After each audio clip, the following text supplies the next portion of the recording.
Đâyបងប្អូនអរគ្នាបាទថ្ងៃនេះបដោះកូនឈើបងប្អូនដាក់ផ្សំកូនឈើខ្ញុំស្រោចវាឲ្យសើមសិនដើម្បីដកទៅកុំឲ្យវាស្វិតនេះកូនខ្នោសាច់ស្រួយបាទប្រហែលជា4-20ដើមដែរនៅនាំមកផើងទៀតហើយខ្នោនេះសាច់ឆ្ងាញ់ហើយសាច់ស្រួយហើយនេះគឺជាដីខ្ញុំដាក់ក្នុងម៉ូតូមកមិញបាទដីរបាយខាងលើស្ទាប់ខាងលើនៅចិត្តអាចគោអញ្ចឹងវារាងខ្មៅអញ្ចឹងខ្ញុំយកមកដល់លេជាមួយផេះកាមហើយដាក់ដាំបដ ாய் បាទហើយនេះគឺជាវីដេអូ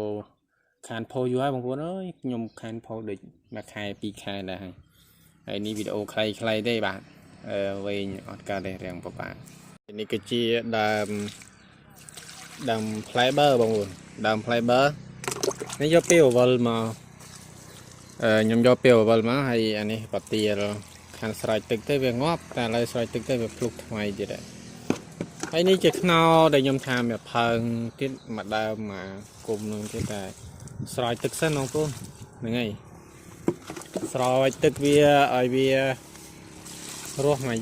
ថ្ងៃអីទេវាជីដងបានសឹងចាំដាំតែពួកបើហ្នឹងដាំតែឥឡូវហ្នឹងឯងហើយនេះគឺជាខ្នោដែលបានកោះចេញពីផើងដល់ធំនេះបងប្អូនបានប្រហែលជា4-10ដើមដែរដោយសារខ្ញុំក្នុងមួយថងហ្នឹងខ្ញុំដាក់2ដើមឬក៏3ដើមដោយសារខ្លាចវាអត់រស់អញ្ចឹងដើមណាដែលរស់ក៏វារស់ហើយវាដីអត់ហាប់ទេបងប្អូនបើលើមុនអត់ដែរយើងអត់ដែរបានដាក់ផេះកាមទៅដីវាហាប់តែនេះយើងដីវាអត់ហាប់ទេវាដីវាមានចិត្តកាមទៅវាចេះតែជប់ទឹកបានល្អហើយទីមួយទៀតវាមានចិត្តជីចិត្តអីចឹងវាធ្វើឲ្យដីយើងហាប់ចឹងតែពេលហាប់កូនឈើនឹងវាក្រិនបាទអញ្ចឹងឃើញថាវារស់រវើកបាទរស់រវើកមែនទែនចាំមើលមានស្វិតមានអីអត់បងប្អូនបាទហើយទាំងអស់នេះគឺជាក្លែមជីវិតបាទគឺ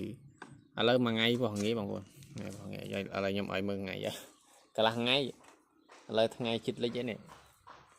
ថ្ងៃចិត្តលិចហើយឥឡូវបានប៉ុណ្្នឹងឯងមិនតែបានច្រើនអីប្រមាណទេបាននិយាយរួមទៅជីវិតមួយថ្ងៃទៅមួយថ្ងៃគឺលឿនមែនតើគឺថាសឹងតែព្រិចភ្នែកអីបាត់បើកអីយប់ថ្ងៃបាត់ហើយ